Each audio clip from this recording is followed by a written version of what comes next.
오이프 친구들 안녕. 6월 24일 묵상을 시작하도록 하겠습니다. 151페이지에 기록되어 있는 말씀을 이해해오고 부분 전도사님이 읽도록 할게요. 친구가 공부는 하나도 안 하면서 시험을 잘 보고 싶다고 말한다면 무슨 말을 해주고 싶나요? 오늘 읽은 잠언은 농부가 아무 일도 하지 않고서 곡식을 많이 거두기를 바라거나 부자가 되고 싶은 마음이 가득해서 일을 서두르면 어리석다고 알려줍니다. 어리석은 사람과 달리 지혜로운 사람은 자기보다 하나님이 뛰어나심을 인정합니다. 자기 힘이 아니라 하나님의 지혜를 의지합니다. 해야 할 일도 미루지 않습니다. 유명해지거나 큰 돈을 벌겠다는 욕심도 없습니다. 하나님을 따르며 하루하루 최선을 다해 사는 사람이 지혜롭습니다. 오늘 본문은 잠언 28장 19절에서 26절까지 말씀입니다. 오늘 말씀을 이해의 부분에서 한 가지 질문으로 먼저 시작을 했죠. 만약 친구가 공부는 하나도 안 하면서 시험을 잘 보고 싶다고 말한다면 무슨 말을 해주고 싶을까요? 여러분 그런 친구가 있다면 어떤 말을 해주고 싶으세요? 시험 공부 하나도 안 하면서 시험을 잘 보고 싶다고 말하는 친구에게 무슨 말을 해줄 수 있을까? 친구야, 그것은 잘못된 거야 라고 이야기해 줄 수 있겠죠. 그리고 더 친한 친구라면 정신을 차릴 수 있도록 또 이야기를 해줄 겁니다.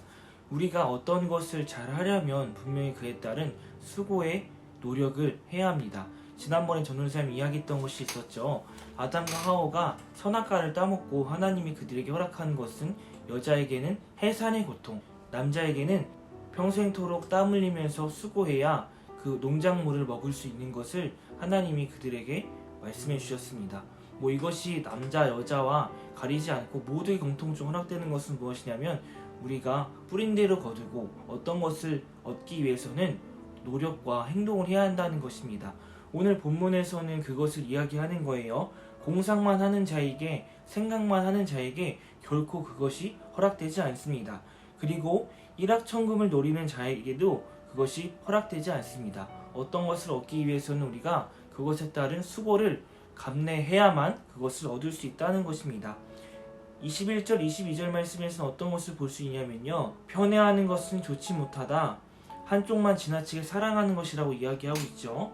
그리고 구두쇠는 부자 되기에 정신이 없어서 가난이 자기를 찾아올 줄 예상하지 못한다고 이야기하고 있어요. 19절, 20절 말씀과 다르게 어떤 것에 또 포인트를 두고 있냐면요. 어떤 것을 얻기 위해서 시선이 그 한 곳만을 향하는 것을 주의해야 함을 알 수가 있습니다. 구두쇠는 목적이 무엇일까요? 돈을 많이 모으는 것이 목적입니다. 하지만 그것에 정신을 너무 많이 둔 나머지 가난이 자기에게 찾아올 줄을 예상하지 못한다는 것입니다. 그리고 편애하는 것, 한쪽만 지나치게 사랑하는 것, 자신의 목적을 둔 곳을만 집중하는 것을 주의해야만 알 수 있습니다. 그렇다면 오늘 본문에서는 어떤 것에 더욱더 포인트를 두고 말하는 것일까요? 25절, 26절 말씀에 이렇게 기록되어 있습니다.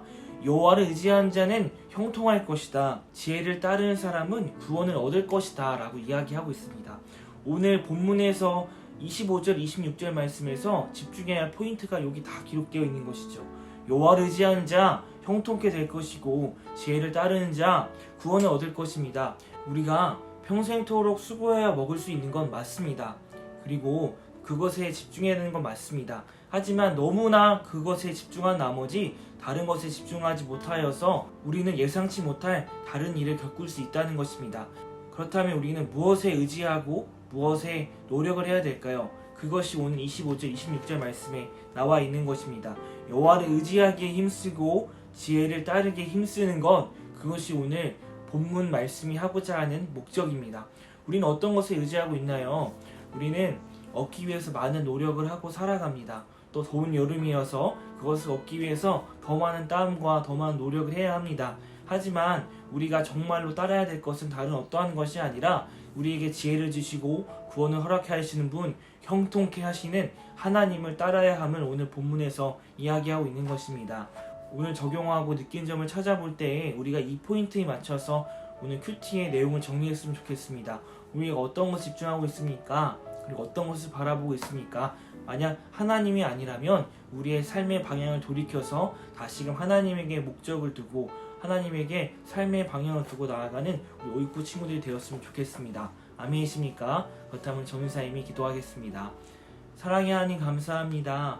우리 삶의 방향이 다른 것에 집중하고 다른 것에 또 목적을 두었다면 그 삶의 방향을 돌이켜서 다시금 하나님께 집중하여 나아갈 수 있는 귀한 시간 되어질 수 있도록 인도하여 주시옵소서. 하나님을 향하여 나아갈 때에 공상만 하지 않게 하여 주시고 일확천금을 누리기보다 하나님께서 말씀하신 것에 더욱더 집중하며 우리 삶의 행동으로 하나님을 향해 나아갈 수 있는 귀한 시간 될 수 있도록 인도하여 주시옵소서. 오늘 삶 또한 지켜주시고 코로나 위협 속에서 함께하여 주시사 우리를 눈동자같이 지키시고 우리와 함께하여 주시옵소서. 이 모든 말씀 예수님의 이름으로 기도드렸습니다. 아멘. 자, 이렇게 6월 24일 큐티를 마쳤습니다. 오늘 아침에 일어나니까 역천초등학교 5학년의 한 친구가 코로나 확진이 됐다고 해요. 그래서 역천초등학교는 오늘 또 내일 또 학교를 가지 않는다고 합니다. 친구들 학교에 뭐 특이한 사항이나 내가 뭐 5학년, 6학년인데 이런 일이 생겼어요. 어떻게 됐어요? 라고 이런 일이 생기면 전도사님과 담임 선생님에게 꼭 연락을 해주세요. 그래야 우리 친구들을 위해서 기도할 수 있고 발빠르게 우리가 어떻게 또 예배를 드릴지 이렇게 대처할 수 있으니까요. 친구들 전도사님과 선생님에게 꼭 연락을 해줬으면 좋겠습니다. 아시겠죠? 자, 오늘 목요일입니다. 우리 하루 힘차게 살아갔으면 좋겠고요. 일주일을 잘 마무리하며 나아가는 우리 친구들 되었으면 좋겠습니다. 자, 그러면 주일날 10시에 우리 예배 현장에서 꼭 보도록 할게요. 친구들 10시에 보겠습니다. 안녕.